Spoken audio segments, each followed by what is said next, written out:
For every good idea that's been developed in the past, there are 1,000. There are 10,000 yet to be developed. I don't think we've even gotten started yet. In thinking, in getting ideas, what are the underlying factors of a really great idea? What causes a person to suddenly get an idea that will change his life or even the world? One of the best descriptions of exactly what it takes was written by John Livingston Lowes, who lived from 1867 to 1845. He said that a great idea requires 3 vital factors which he called the well, and the vision, and the will. The well is our store of knowledge, of facts. It's the great, chaotic jumble of facts, ideas, and information that we've stored away in our mental computer. The more the better. That's why, as Leo Roston says, there's no such thing as idle curiosity. John Lowes puts it this way.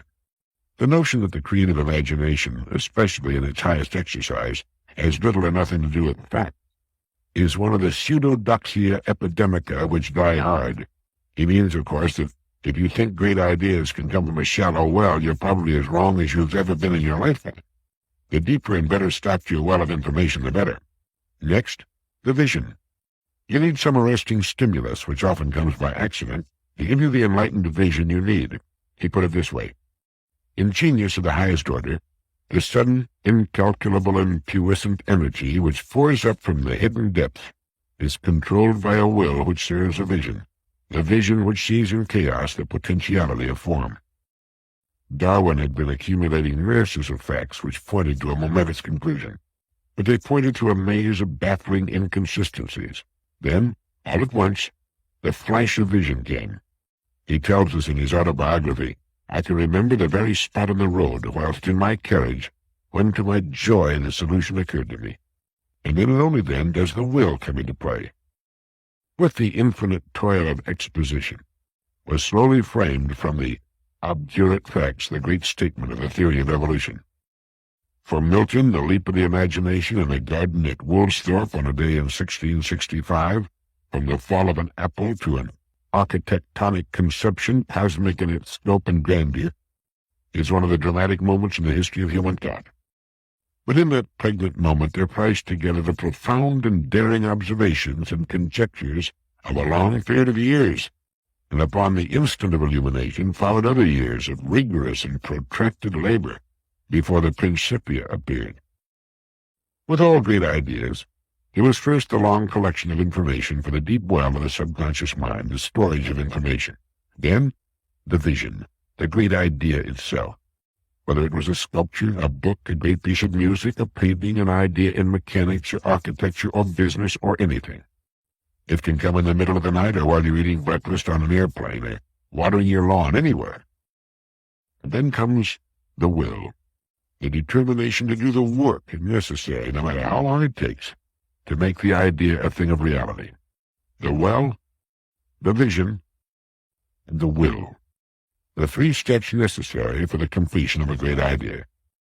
It's been written that the road to Xanadu, as we have traced it, is the road of the human spirit, and the imagination, voyaging through chaos and reducing it to clarity and order, is the symbol of all the quests which lend glory to our dust. The American Economic Foundation points out that among all living creatures, man alone is placed on Earth without a built-in book of instructions for successful living. Aside from a strong instinct to protect himself with weapons and to better himself with tools, man is born without knowledge of his own nature. Insects, animals, and birds know instinctively and intuitively what they have to do and how they have to act in order to live successfully. They do not have to wonder where they come from, where they're going, what rights and obligations they have, whether they were meant to live free or in bondage. Men, on the other hand, don't even agree on what kind of government best suits their social and economic needs. Man has weak instincts, and to add to his confusions, he has free will, which means that he can successfully contradict his own impulses. Man desires peace, yet is easily stimulated to war.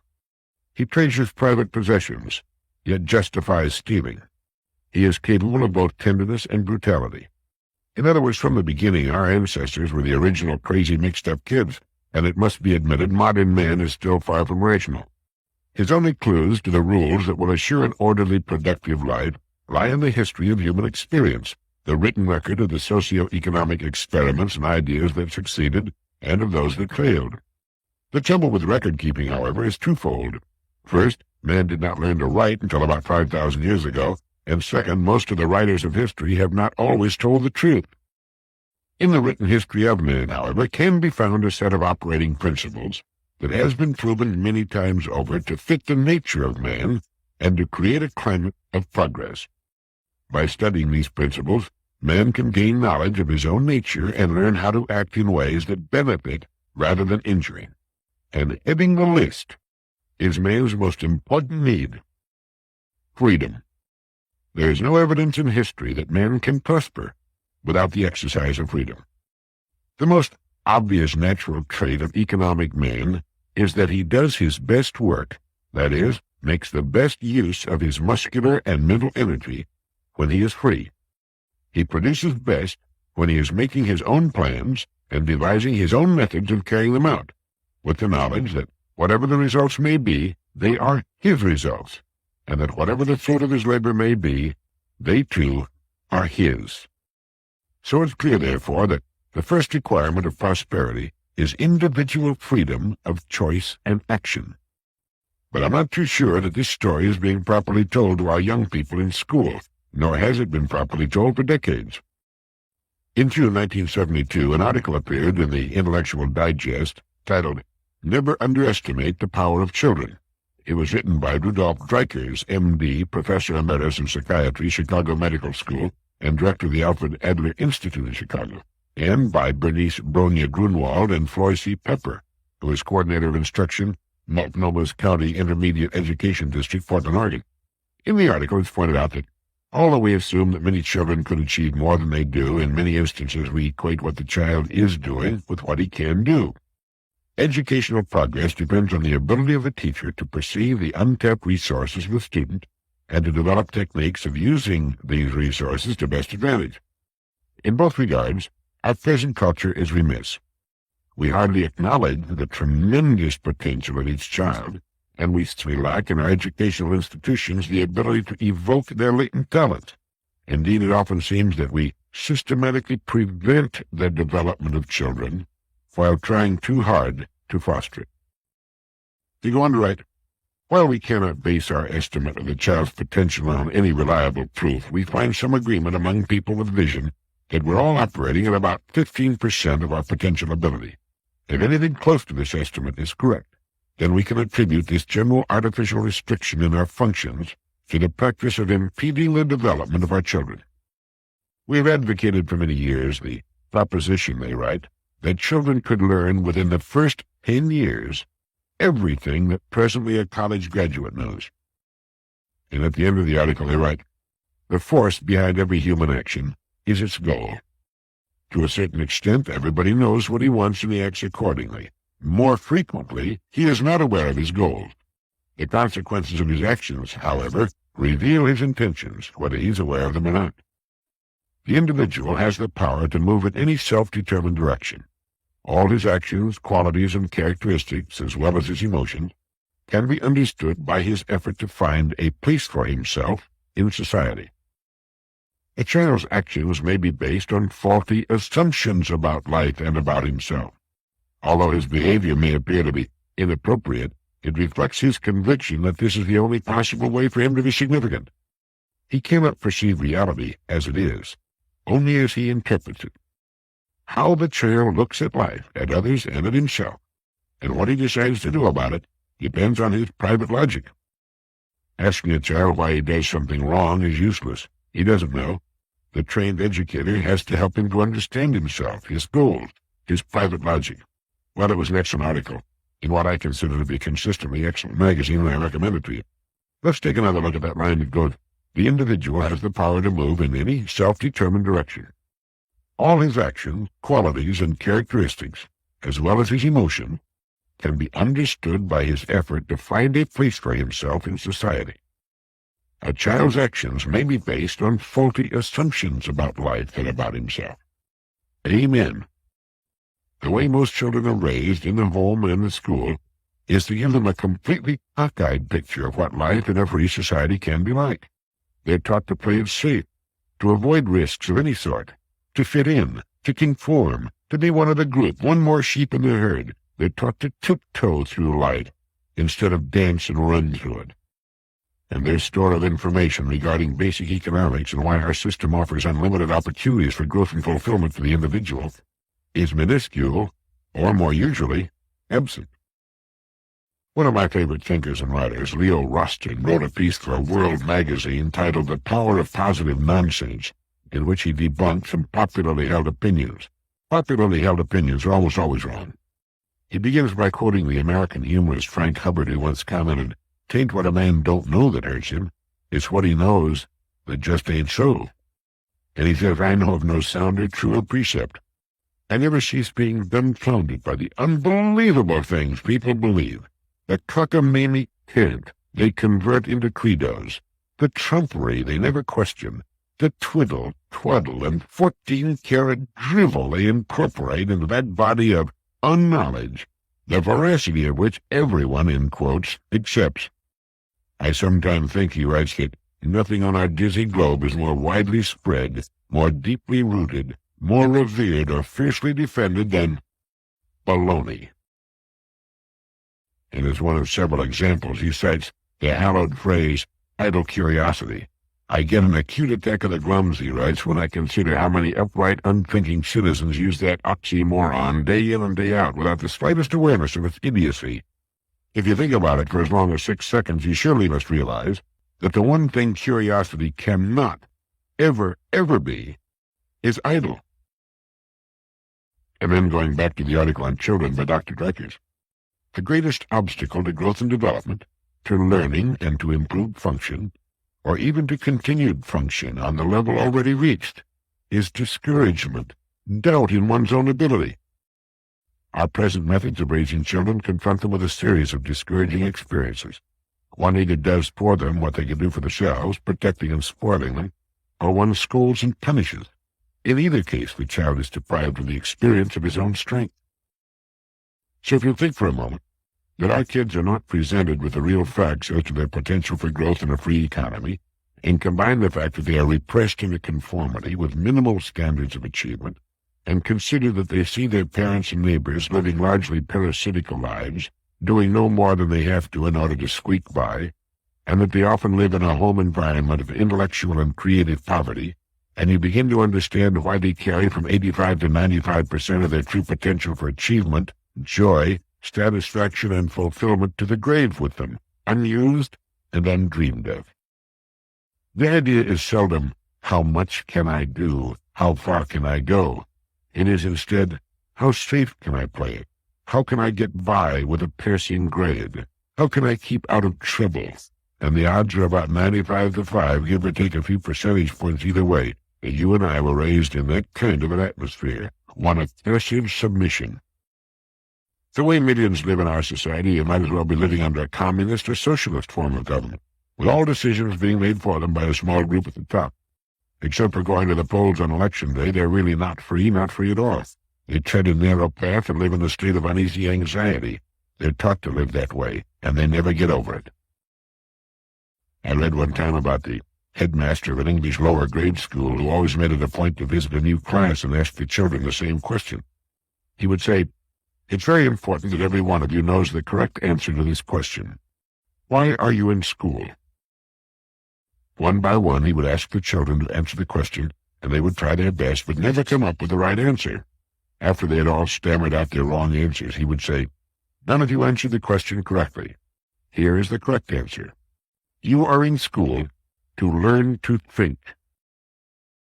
And the next time I ask you that question, don't just parrot the right answer. Understand it. Think about it. You are in school to learn to think." Well, I don't know how successful he was in teaching this most valuable of lessons. It certainly stuck in the mind of the man who told the story. He was Gavin Maxwell, author of the fine and beautiful book Ring of Bright Water, among others. The children in that school, like Gavin Maxwell, were fortunate. But we know most teachers don't teach their young charges how to think because they themselves usually haven't the foggiest notion of how to think. The odds against our having had such a teacher are great, and the odds against our learning to think in our homes as youngsters are about the same. But we can learn to think through re-education, through realizing what the opportunities are in our society today, and that we're normally functioning on a fraction of our real potential, and realize that we can definitely bring more and more of the power of our minds to bear in our lives. Once a person has learned how to think, he has just about all the advantage he needs in a society such as ours. He can have an interesting, productive, and successful life. He need never remain for long in a situation he finds not to his liking. He can change it, or move from one thing to another. Knowing how to think and thus solve his problems as they arise and the problems of others, he has the kind of inner security that permits him to live abundantly in a state of what others would think of as insecurity all the years of his life. We've all seen people filing through one half of a double door, a long line of them following each other through half of the door and waiting needlessly in line to do it. And then you've seen someone open the other half of the door and breeze through.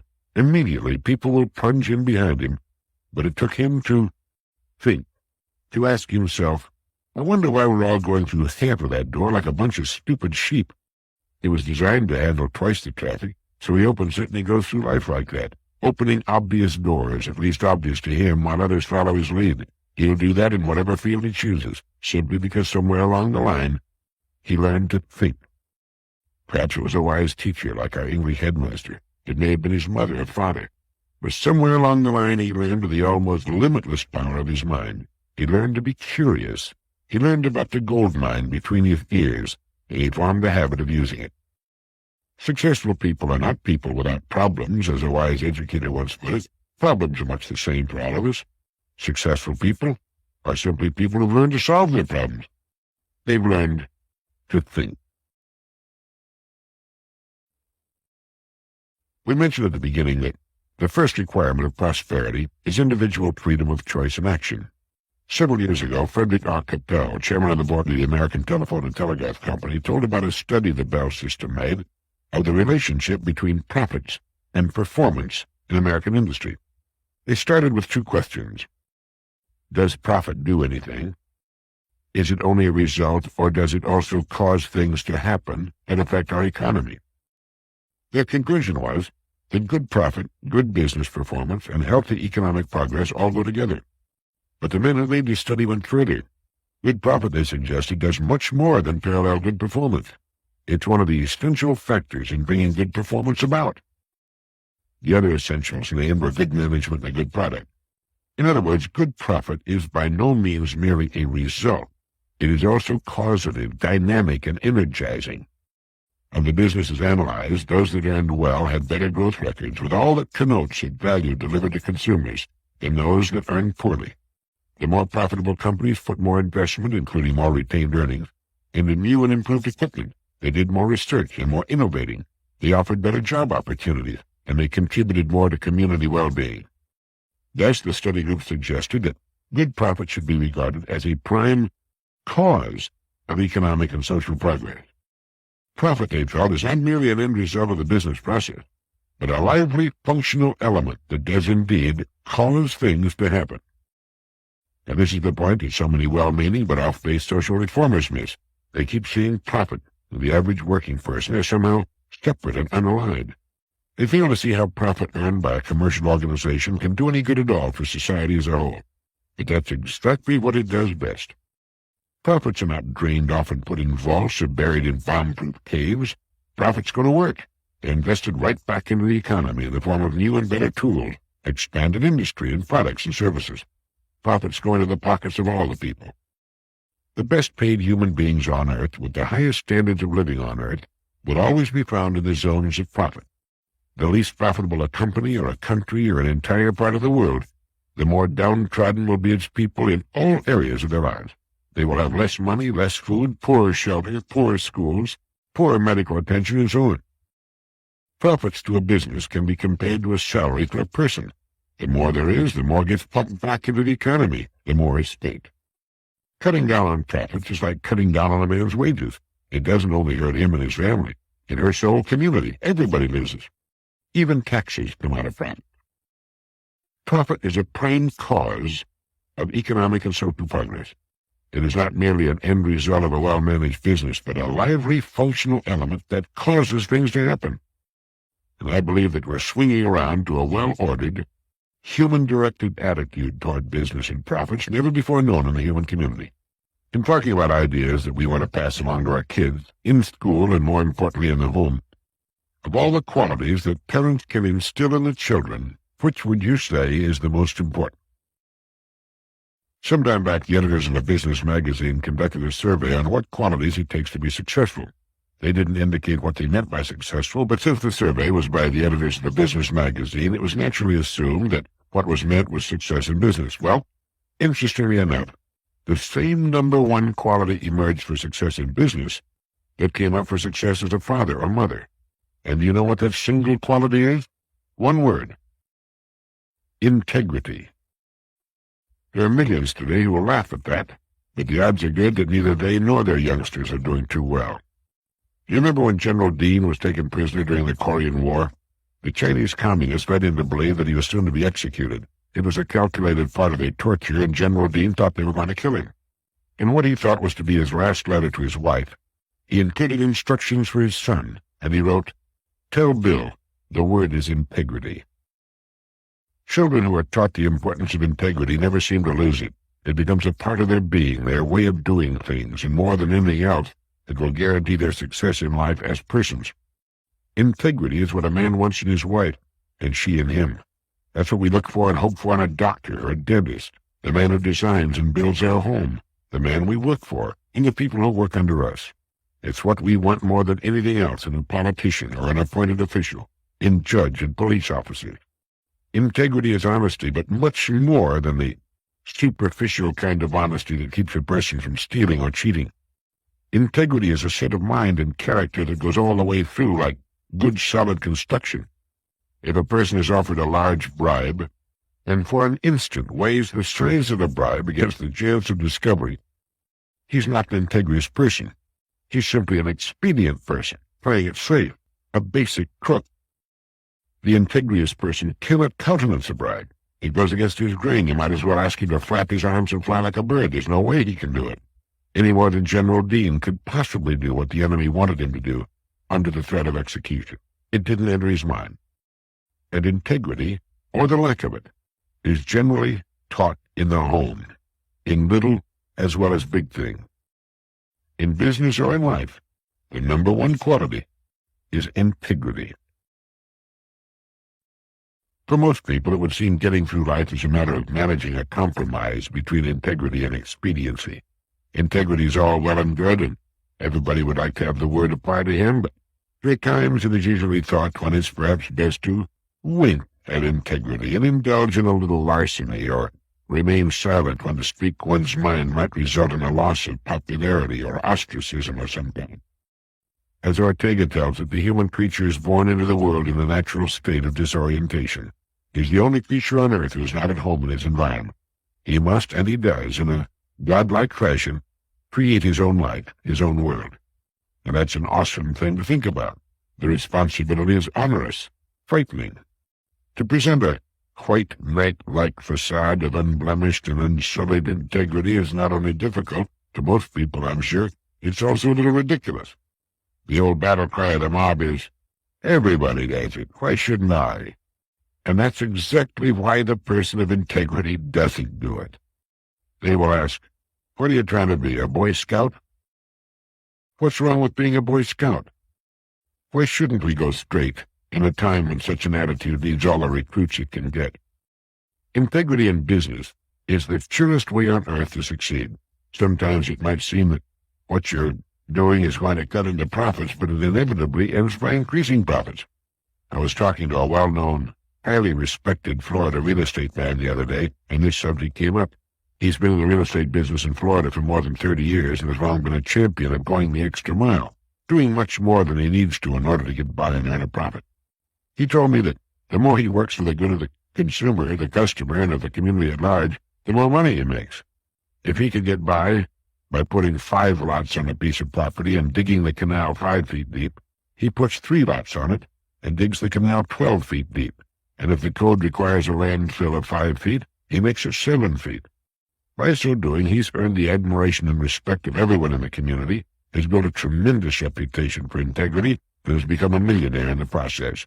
Call him a Boy Scout. And he'll smile and say, Thank you. When we put the well-being of people in first place, we'll never make a mistake. People first, profit last. And the more you do it, the bigger and better your profits become. It's the old law of cause and effect. In my opinion, there should be courses in integrity. Someone once wrote that if honesty didn't exist, it ought to be invented as the best means of getting rich. But kids don't learn integrity when they see their father bringing home loot from his place of employment, or bragging about how he cheated on his income tax, or lifting towels and other loose impedimenta from a hotel or motel roof.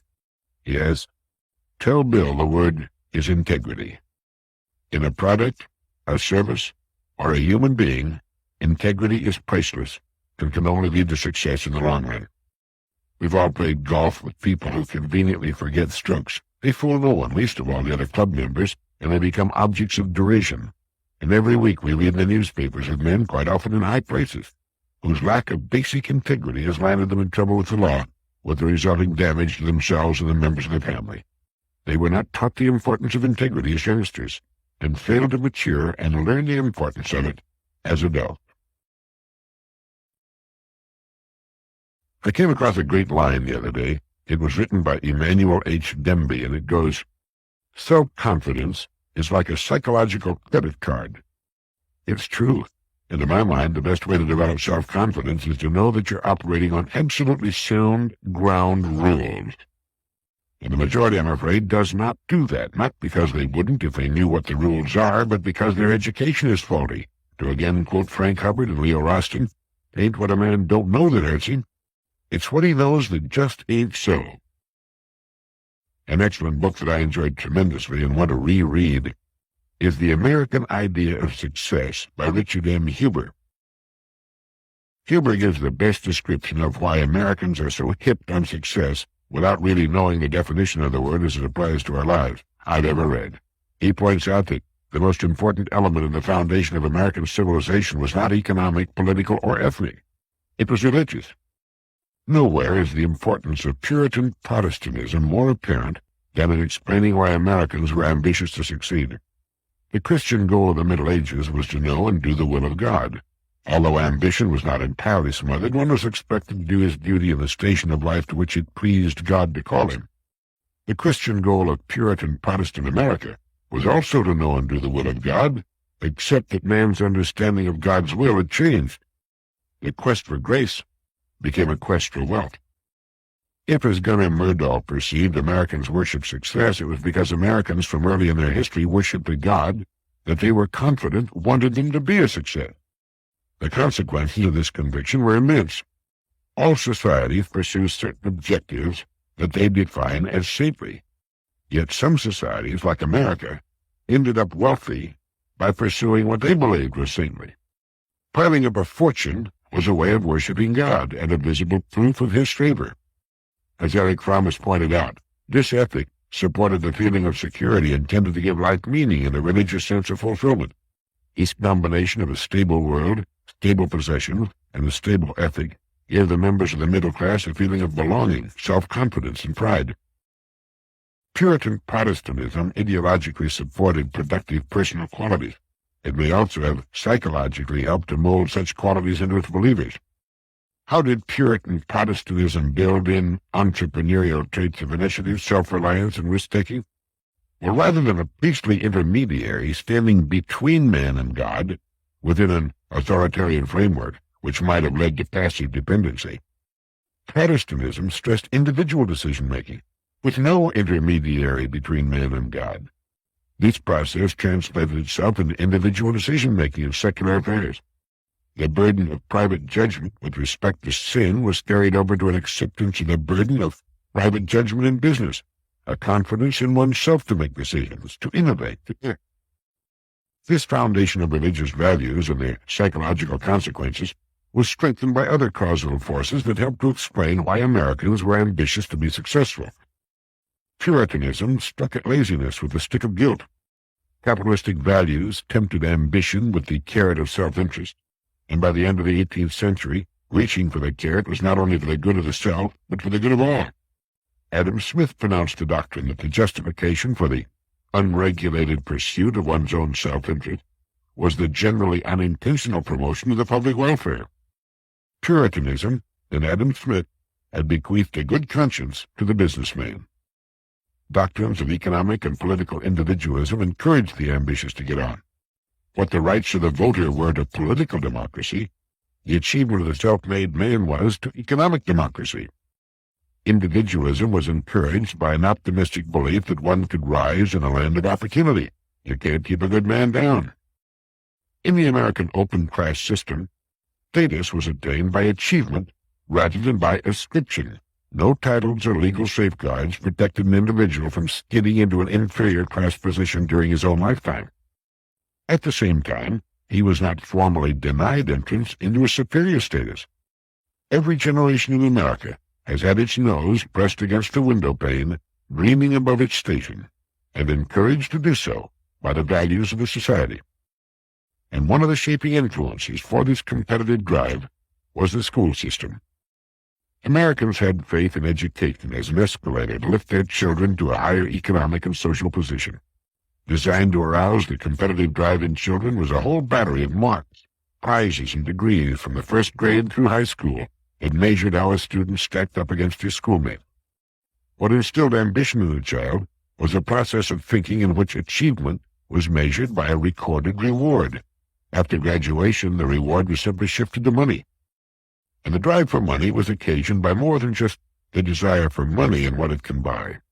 Money, and the education it confers on following generations in America, determines one's social standing. If not in the first generation, certainly, if there's enough money, in the generations to follow. The most socially prominent families in America are built on nothing but great piles of money. Some of them may be able to trace their ancestry to the Mayflower, but passage on that small and beat-up vessel was not obtained by one's social standing. I think it's a wonderful thing that a person's standing in the community does not rest upon the titles of his ancestors. As someone has commented, the best part of such people are often underground. But to equate social standing with a lot of money is just as ridiculous. The fact that a person can buy the biggest house in town and staff it with servants does not in any stretch of the imagination cause him or her to be superior to any other person. To assume such an attitude is a sign of infantile stupidity. If you've got the money, great. Enjoy it and spread it around and pass it along to the kids if you like. But don't get on your high horse because your grandfather had a good idea and some perseverance. But by all means, read The American Idea of Success by Richard M. Huber. It will give you a brilliantly clear picture of just what the title implies, and by so doing, it helps you and me get a clearer picture of what real success as a person is all about. I have a good friend who's a highly paid executive with one of the country's largest corporations. He and his wife have 5 children, and they have vowed not to leave a dime to any one of them. It's a wonderfully happy family, and the children, now grown and married, are doing fine on their own. But they've known for years not to expect a legacy. I'd be the last person in the world to cheat them of the opportunity and the fun of making it on their own, says their father, and so he arranges to spend every dime of his considerable income every year. He has provided for his retirement, carries enough insurance to protect his wife, and that's it. He has a wonderfully healthy attitude towards money and enjoys it fully without worrying about stacking it up. Money is the harvest of our production and can be used to purchase the production of others. It's a good thing, and with it we can live and enjoy the good life, and that's about it. To ascribe other values to it is a sign of immaturity.